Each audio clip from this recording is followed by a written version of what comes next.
Buenas and half a day. El legislator in Guahan is back from recess. Senator Perez, you are recognized on Bill 162-36. Suzu's Masi, Madam Speaker, and good morning to my colleagues. I make the motion to pass my bill to the next, after the next one. On the motion to pass on file, are there any objections? Motion passes. We are now on resolution number 143-36. Speaker Terlahi, you are recognized. Thank you, Madam Speaker. I move to place Resolution 143-36 LS into the third reading file, and I would like to discuss it. You may proceed. Resolution 143-36 LS is sponsored by myself and Senator Jose Pito Terlahi. It is a resolution relative to expressing the support of Himina 36 na Legislature in Guahan and advocating for the passage of H.R. 3730, which seeks to amend Title 38 United States Code to establish in the Department of Veterans Affairs an advisory committee on United States outlying areas and freely associated states, and for other purposes.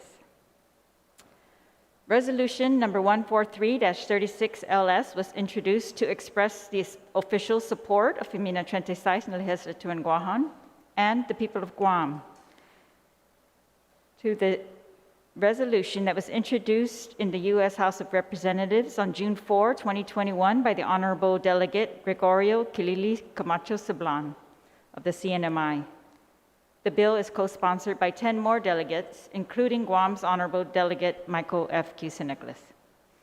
H.R. 3730 seeks to establish within the U.S. Department of Veterans Affairs an advisory committee on United States outlying areas and freely associated states. This advisory committee will be composed of 15 voting members appointed to represent covered veterans in 8 remote areas of the world, specifically including Guam, the CNMI, the Federated States of Micronesia, the Republic of Palau, American Samoa, the Virgin Islands of the United States, the Republic of the Marshall Islands, and Puerto Rico. There are currently 26 administratively active advisory committees within the U.S. Department of Veterans Affairs. Some of them include the Advisory Committee on Disability Compensation, the Veterans Advisory Committee on Education, on Homeless Veterans, and the Veterans Family, Caregiver, and Survivor Advisory Committees. There's also the Advisory Committee on Minority Veterans, which Guam is lucky enough to have a representative, Mr. Bill Cundiff, who serves on that committee, despite there being no mandate that Guam be included as a member of that committee. And still, the needs of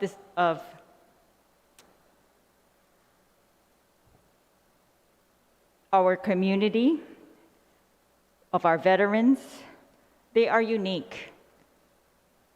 For these communities that are far away from large healthcare facilities, far away from other services that are being provided throughout the continental United States. So H.R. 3730 outlines the duties of the representative members of the Advisory Committee on the United States outlying areas and freely associated states. Among these duties include to provide a forum for covered veterans, veteran service organizations serving covered veterans, and the department to discuss issues and proposals for changes to regulations, policies, and procedures, to identify priorities for and provide advice to the Secretary directly on appropriate strategies for consultation with veteran service organizations serving covered veterans in these areas, to encourage the Secretary to work with other departments and agencies of the federal government to ensure covered veterans are provided the full benefits of their status as covered veterans. Those are just some of the duties of this proposed advisory committee. And these are critical because for years, Guam veterans have vocalized their concerns over the inconsistent level of care that they have received through the United States Department of Veterans Affairs. We've heard the experiences these veterans have had from their medical claims never being processed to a lack of access to specialized treatment facilities, to understaffing at the VA community-based outpatient clinic, Guam's only outpatient clinic. At the public hearing for this resolution, we heard even more tragic stories about what our island veterans have experienced when they need medication or prosthetics, and how they have to go through Hawaii for almost all of the needed services. They stated that they feel like second-class citizens despite being from Guam, which has the highest enlistment per capita in the United States.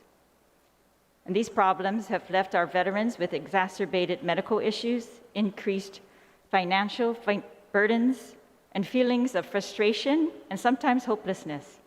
And they should not be subjected to this treatment, especially because of the sacrifice that they have given to serve the country. And we have been beyond blessed by their decisions to return home to Guam and to serve our community. This is why I have introduced this resolution 14336 LS, and I thank my co-sponsor. I believe the establishment of the Advisory Committee on the United States Outlying Areas and Freely Associated States within the U.S. Department of Veterans Affairs will give our island's veterans an opportunity to have their unique concerns be heard and attended to more directly and appropriately.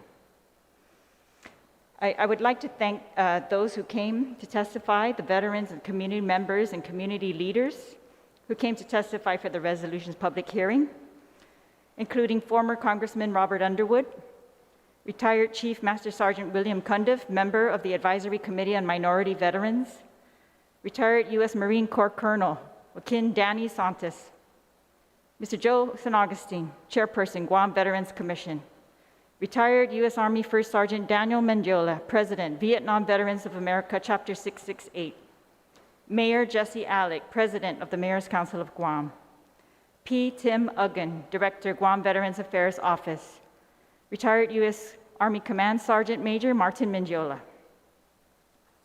We also received written testimony from retired U.S. Army Major Chuck Tanner and retired U.S. Army Major General Benny Polino.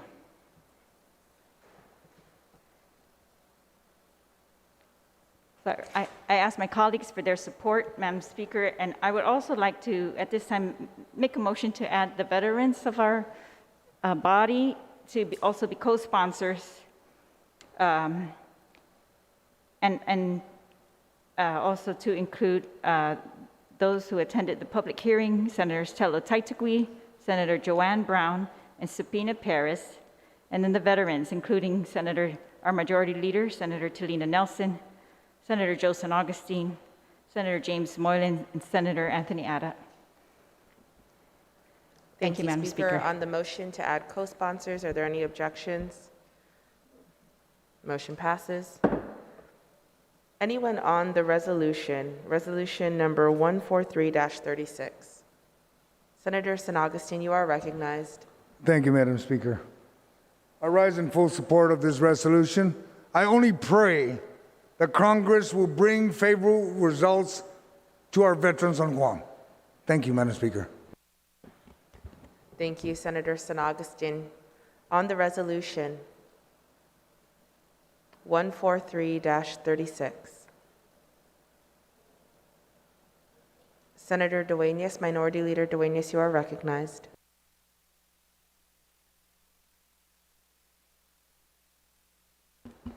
Madam Speaker, Madam Chair, I certainly rise in full support of Resolution 14336.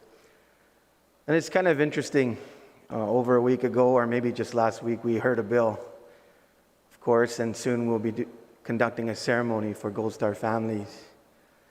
And while, of course, when we talk about Gold Star families, we're talking about individuals, who perished in battle. But the interesting thing is that the parallel is the discussion when we were talking about that bill of how our Chamorros our Guam citizens and our brothers and sisters from the great Micronesia area, RMI and Palau,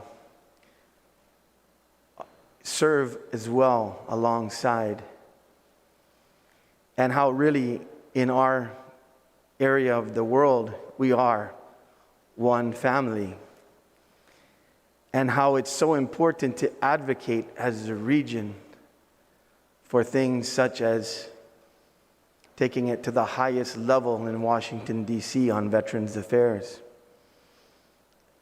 I'll draw another parallel, Madam Speaker. In our recent roundtable with GMH, the discussion on services for veterans and currently the woefully inadequate services provided by the CBOC, there is discussion on the construction of the new hospital to include opportunities to provide and have care for our veterans. It's so important, Madam Speaker, because even during that discussion, when that was brought up, members of the panel and others said, well, we're going to have to advocate and find funding to be able to provide for that. And this kind of committee and this kind of advocacy at the highest level can only provide opportunities to once again present to the United States Congress, the United States government, the importance of continuing to provide, particularly when it comes to health care in all spectrums for our veterans, not just their physical health, but their mental well-being, and just all of the things and the services that we owe to our veterans who've served our country, protected our freedom, and basically just made us one of the greatest nations in the world because of the security that we enjoy.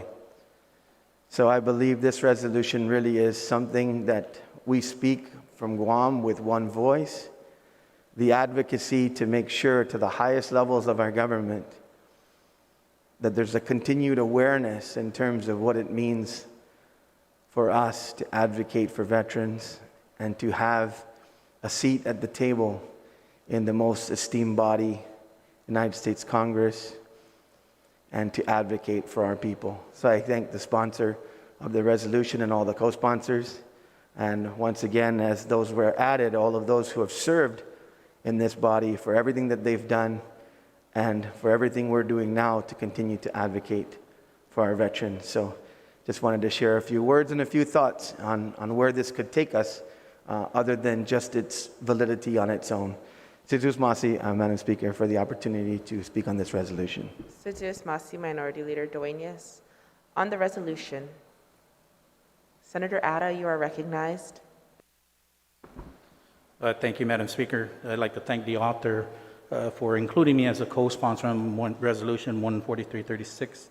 I stand in full support of this resolution. Like the previous speaker had said, that we hope that Congress listens. We know that when comes time for benefits, for health care, for our veterans, that Guam and the region always seems to be left out. We always seem to have that difficulty in filing and getting approved for benefits and health care. But yet, if we were to move to the United States, to the mainland, those things come quicker. And this inequity between living here on Guam or in the region versus living in the mainland has really got to stop. When you see what our servicemen and women have done during their time in service, everything was put aside, even at times their families. And when we completed our service to our country, to our nation, to our island, all of a sudden now we are forgotten. And these are the times that we need to ensure that the care, the respect, is still with us, that they haven't forgotten about us. I hope that this advisory committee comes to fruition and that we do make differences for our people on our island, in our region.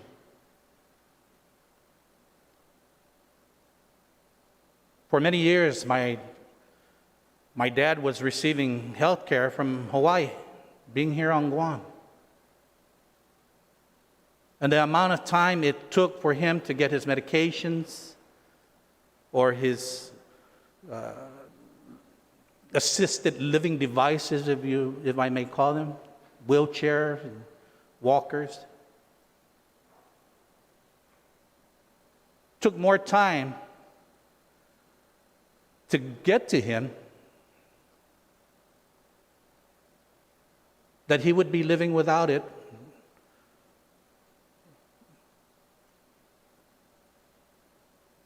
And then by the time he comes to him, he says, "What is it for now? I bought it on my own." These are the things that need to stop. Because when our veterans need health care, when our veterans need assistance, it's not 5 years down the road, 2 years down the road, it's immediate. And that's what we need to ensure and continue to fight for, is the immediate care of our veterans. Because when we served, we gave our immediate care and actions to those countries that we went and fought for liberty and justice and freedom, democracy. And we continue to do so.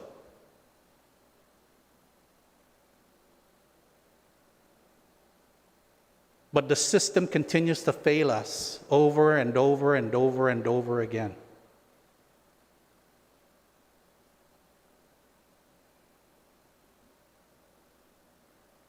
So I'd like to thank my colleague again for bringing this resolution to the forefront, and for all the co-sponsors on it, and this legislative body for passing this resolution, so that we can continue to show that we love and we care and respect our veterans, those who have served and those who continue to serve our nation and our island. Thank you, Madam Speaker. Thank you very much, Senator Atta. On the resolution, Senator Brown, you are recognized. Thank you very much, Madam Speaker. I certainly also rise in support of Resolution 143. I think many of us have all experienced, because there's very few families on Guam that are not related in one way or another to someone who has served or they themselves have served in the armed forces of the United States of America. And the challenges over the years, certainly we've heard, that have affected our veterans are stories many of us are aware of, some of us have actually experienced. I myself am not a veteran, but I'm a daughter of a combat veteran. And I actually had to go through this process of working with my dad to determine what benefits were available to him, even though also he had retired from the U.S. Navy. But as Congress had changed different requirements, that information was not readily provided to our veterans on Guam, so that they could be aware of what benefits actually were available to them to begin with, and then having to go through the long and winding road and the process of being able to apply for these benefits and then hopefully receive them. Actually, a lot of the work in the earlier days, at least in the last 20 years, that were done to help a lot of our veterans on Guam, including my dad, actually happened from other veterans. Because we've known for many years also the limitations that our Veterans Office here, that's funded by the government of Guam, has had. It was actually the efforts of a lot of seasoned veterans that had gone through the process themselves, particularly when we're applying for benefits and disability benefits, that actually were helping other veterans. Many people recall John Gerber, the late John Gerber, the property that he provided, the facilities he provided in Chalampago for veterans to be able to go and get information and get assistance to fill out their forms or know what direction or where to apply and how to pursue finding out what benefits they were eligible for. And it's a long and winding process, as I mentioned, particularly when you're having to operate out of getting assistance from the Hawaii office in terms of sending applications in, sometimes having to resend packets in because they've either misplaced it or they don't know where they're at. And it is a very frustrating process. You know, when you're younger and you have the time and energy, you know, you can pursue these things. It's just another thing in the day. But when you're older and you're suffering from health issues or other limitations or disability, it's tremendously hard, even when you have other family members helping you. But trying to work through the bureaucracy, and government has such a tendency to migrate towards bureaucracy, be it our local government or our federal government as well, they don't make the process easy. And sometimes it takes a lot of persistence, it takes a lot of information, and essentially plowing through to be able to break through that process so that veterans on Guam, you know, can actually receive the benefits that they're entitled to. Fortunately for my dad, we were finally able to break that barrier, particularly veterans that suffer from service-related disabilities years later that really affect their life and their overall well-being and the quality of life in their senior years that is eaten away as a result of service-related disabilities. And we have a number of our people on Guam, the challenges that they've had to go through to be able to get, you know, especially a lot of them because of the health issues that they're suffering from, to be able to get 100% disability. My father was 100% disabled. And even more importantly is the families. It's the families of our veterans as well, particularly the spouses. Because if their spouse did not apply for and receive those benefits prior to their passing, they're not able to get them after. So, you know, we need to keep in mind that so much is contributed to our economy, not just by our military community that we have here or those that are in active duty, but actually by our retirees and our veterans in our community. The amount of financial resources that come into Guam as a result of it is something that's significant, that benefits them and their quality of life and benefits our economy and our community. So having the focus, having one of our own at the table in Washington to be able to relay the issues and concerns, the problems, so that we can help facilitate for our veterans here to make sure that those opportunities are available, education, medical care, whatever the case may be, that those issues can be directly brought to the table so that Guam is not simply an outlying area of Hawaii or our neighbors in Micronesia, as we've been treated for so many years. We're just on the outlying areas of Hawaii. And while there's many things that I like and enjoy about Hawaii, it's not home. It's not Guam. And so I certainly appreciate the efforts of our speaker and Senator Pito Terlahi, who himself is a Vietnam veteran, for sponsoring this resolution, including us as co-sponsors. And we just keep plugging away, we keep pushing. I mean, most of the things that get us the benefits we need on Guam has been a Guam initiative. We've had to push for it. It's not essentially handed to us. We've had to work for it. And we have so many members in our community who are veterans, so many who have families of veterans. And we have nothing but to gain by pushing the envelope and getting a seat at the table so that the voices of our veterans here in the community, as we heard during the public hearing, can be heard in the halls of Congress and in the areas of the executive where they need to be heard, so that hopefully we can actually see tangible improvements and it doesn't become what has been looked at and seen as a hassle for medical care, a hassle to get an appointment, a hassle to get the resources that you need that make it so difficult. Our people have served so proudly for so many years, and I don't doubt generations ahead will continue to do so.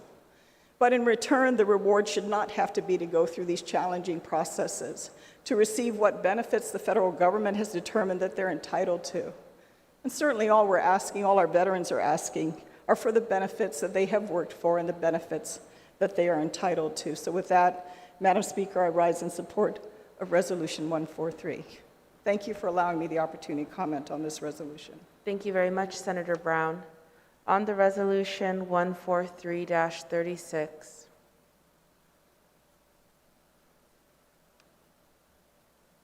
Senator Perez, you are recognized. Thank you, Madam Speaker. I rise in full support of this resolution, and I just want to commend the authors of the resolution in Congress, as well as those that came to testify. And it's very clear to me that the veterans who testified have been so active. They've never stopped fighting, it seems, to ensure equity is achieved and justice. And I think it's so important. This measure is very important because it allows for us for a seat at the table. And that's the direct access to the cabinet level decision-making process, which is so important to ensure that, we are visible, that our needs are visible, and hopefully that we can achieve some sort of equity and access to healthcare and many other needs that haven't been met. So I just would like to register that. Tzuduas Masi. Thank you, Senator Perez. On the resolution, Resolution 143-36, excuse me. Speaker Chalahi, you may close.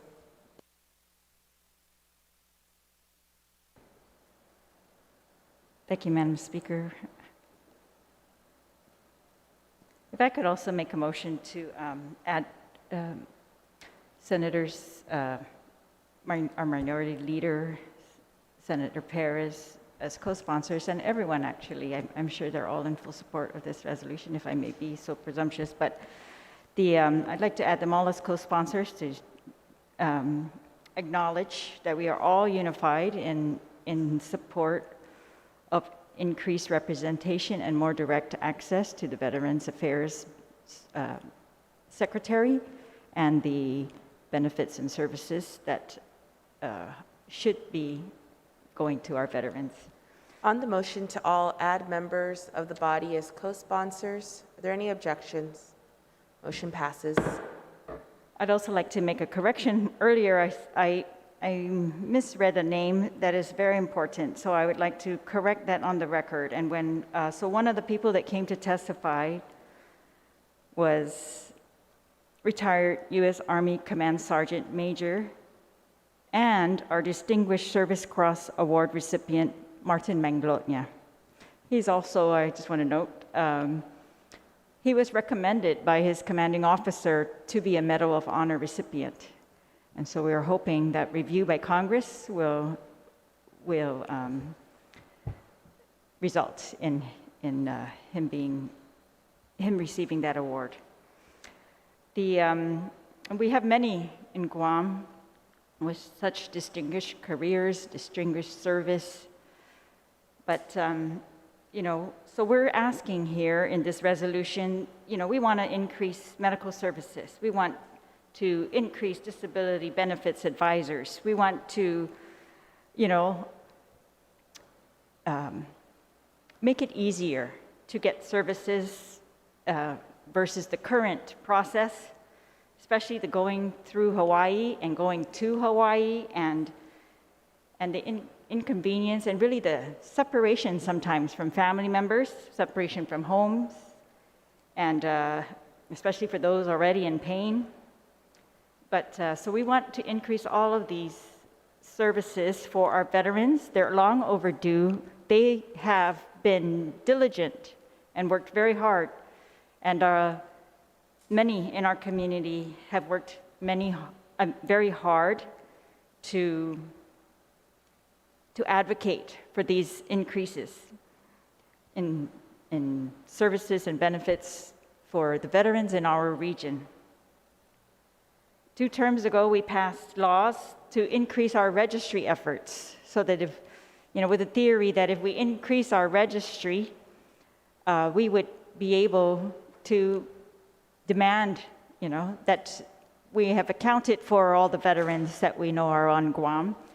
And, then the services would follow. And so some of those efforts include, requiring that they be offered to register through driver's license processing, through mayor's verification forms, and other ways. And so I know that our Veterans Affairs Office is trying to improve their registry services and put these all online and make them searchable so that we can respond as needed to Congress when they need to know details. And so, but all of this really does not, it will bring us closer. We have to all work together still to really succeed in bringing to our veterans all that they deserve and are eligible for, have worked for, and none of it, because of the delay and because of the imperfectness of our system. As one of my colleagues stated, our system has failed in several ways.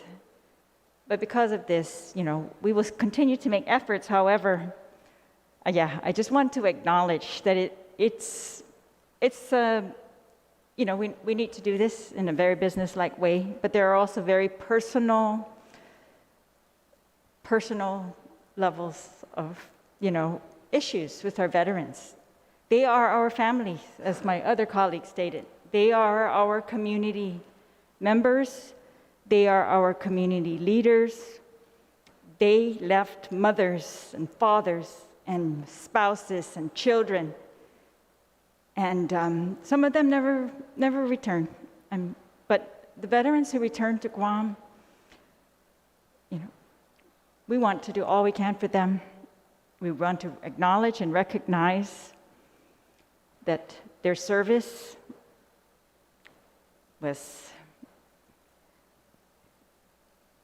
it's really invaluable, and that we are going to continue to work together with the rest of the community and government leaders across the region and in all the outlying areas to ensure that they can be at the table, they can be heard, and better, that their needs can be responded to immediately.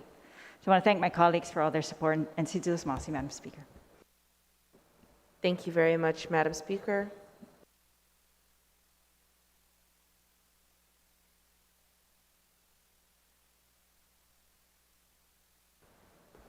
If I can renew my motion to move the resolution to third reading. Yes, on the motion to move to the voting file. Motion passes.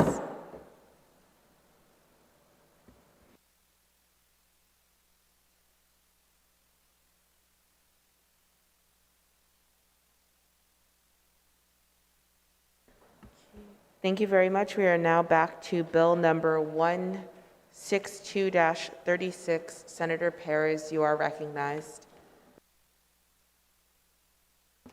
Sidus Masi, Madam Speaker. I move to accept Bill 162-36 COR as amended by the Committee on Environment, Revenue and Taxation, Labor Procurement, Statistics, Research and Planning, and substituted on the floor.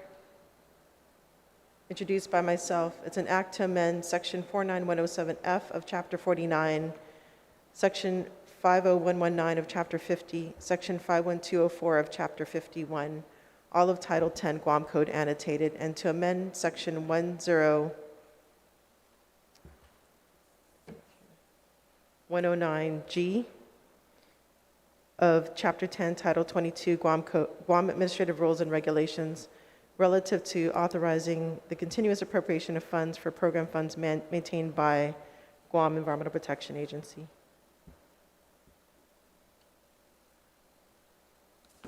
On the motion to accept the bill as amended by the Committee on Environment, Revenue and Taxation, Labor, Procurement and Statistics, Research and Planning, and substituted on the floor. Is there any objection to accepting this bill? It's on the drive.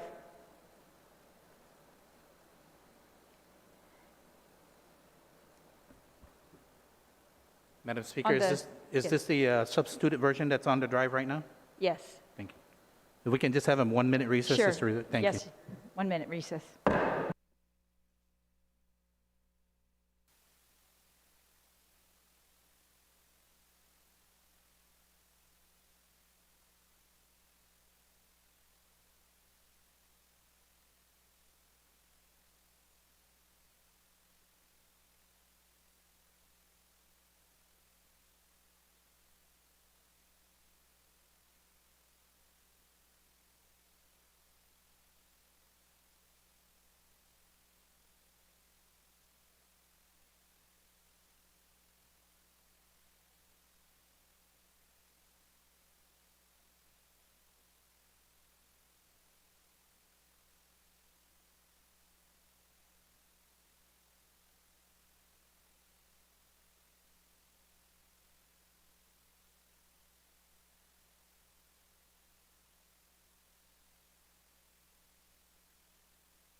We're back in session after our recess to, the drive's been uploaded, the bill, the substitute bill has been uploaded to the drive. And on the motion on the substitute bill, is there any objection? Hearing and seeing no objection, motion carries. Senator Perez, you have the floor.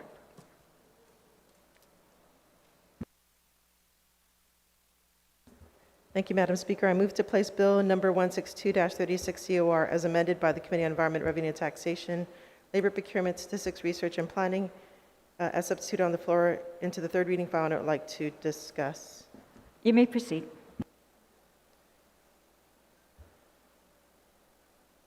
Okay, so Bill 162-36 will allow Guam Environmental Protection Agency to comply with the conditions of grant funds received by Guam EPA from US EPA, and to enable Guam EPA to fully carry out its statutory purpose by ensuring that Guam EPA acquires and retains control over the funds generated by them. One such requirement, as outlined by the conditions of EPA's consolidated grant, is the agency's administrators' ability to control and maintain programmatic funding for revenue generated by the agency. Presently, revenue generated through the agency's key programs, which include the air pollution control, pesticide management, litter control, and the water pollution control programs, is subjugated to legislative control and appropriation, and therefore unaligned with the criteria of the consolidated grant. It would serve our island well that we do everything we must do to further secure this precious funding until such time Guam EPA can achieve full autonomy and are no longer reliant on US EPA income. It is within the agency's best intentions to sustain its own operations at some point in the future, and that successful introduction and passage of this legislation herein will provide necessary foundation to do just that.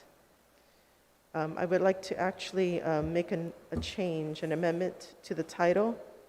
The substitute bill, it should have read, instead of 10019G, it should read 10109G of Chapter 10, Title 22, Guam Administrative Rules and Regulations.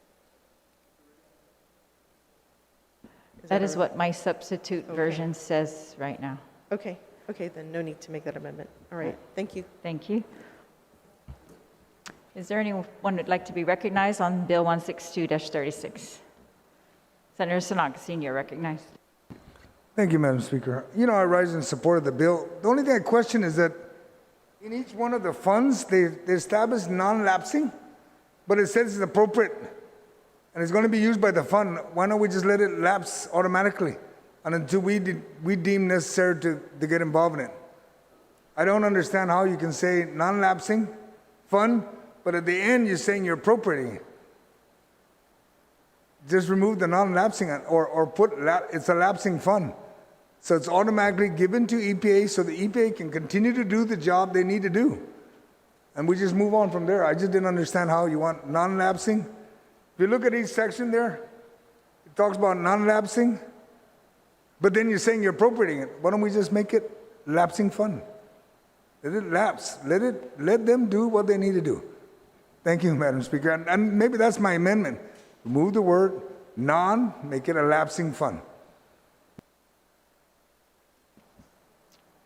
On that amendment, is there anyone who'd like to be recognized?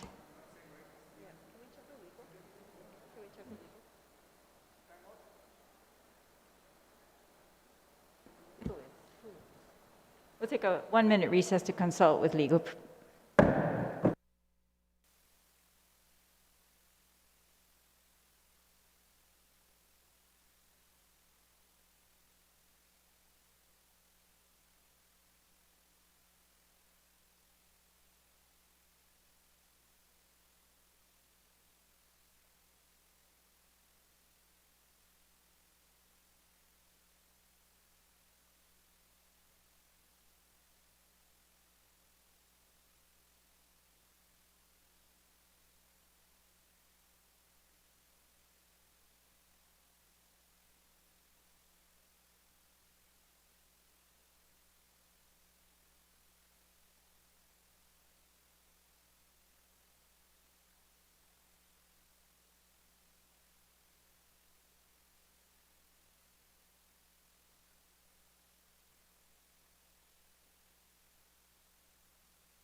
We're back in session.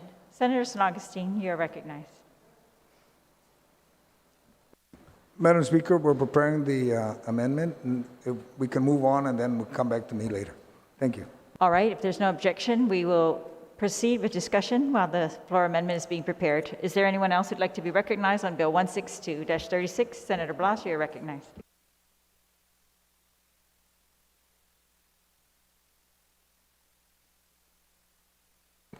Thank you, Madam Speaker. Madam Speaker, I noticed that when comparing the initial version that was presented to the floor now to the substituted version,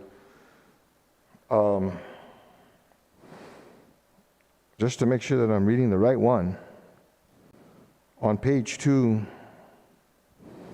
starting at line 11, it starts to cross out section 2, and then line 13, it says Water Research and Development Fund. Am I correct in making sure that we're on the same bill? Would the author yield? I do. Yes, that's the correct one. Thank you, Madam Speaker. Madam Speaker, in that, I need to point out that this bill is possibly technically deficient in that we're repealing a whole section of this chapter, notably subsection 46116, the Water Research and Development Fund. Yet if you read the title of the bill, it doesn't even show that it's going to repeal it. And I think that's significant. Because Water Research and Development, the fund was was initiated by statute. This legislation apparently is going to repeal it. I think it should be noted in the title of the bill. Because we're repealing a whole subsection. You want to take a recess? Would you like to make a motion? I don't know why she did it. I mean, first off, what is the whole purpose for repealing, this whole subsection? It's got its own it was developed by statute. It was initiated by statute. It has its own purpose. Are we, as a result of doing this, and then we're going to repeal it? There's a bunch of questions here. What happens to the fund? Where is the fund? This Water Research and Development is under what entity? Do they know that this is happening? Is this going to be transferred? Is this responsibility going to be transferred to another entity? So there seems to be a number of questions there, just in the act of repealing this whole section. Senator Blas, if I may add from legal, this section is not being repealed in the statute. It is being removed from the bill. It's not being repealed in the statute. It's being removed from the bill. So this bill will not affect that section. If it was being removed from the bill, ma'am, I would see a lot of underline, but I'm seeing just crossover. Right, because it's being removed from the bill. It's being deleted. This version that we have on the floor is showing the changes that were made in the substitute version from the Right. original version. So the strike-throughs are showing it's being stricken from the bill, not from the statute, because it's even deleting the word section 2. Madam Speaker, it So says, will have- says section 2, subsection 46116 of chapter 46, title 10, Guam Code Oh. Annotated is hereby amended.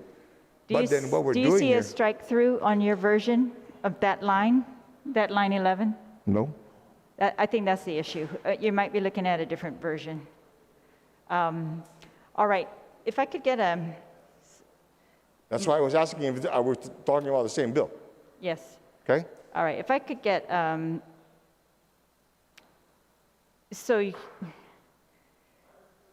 there's There's a substitute version on the drive. I'm going to ask So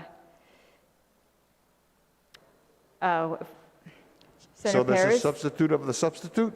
Yes. Well, there's an updated substitute version that we're looking at right now, that when I took a recess, So I have the it was already amended on and the the drive. substitute on my drive. No, it should be there. It's been there for a while now. When we took a recess earlier, everyone could have seen that substitute.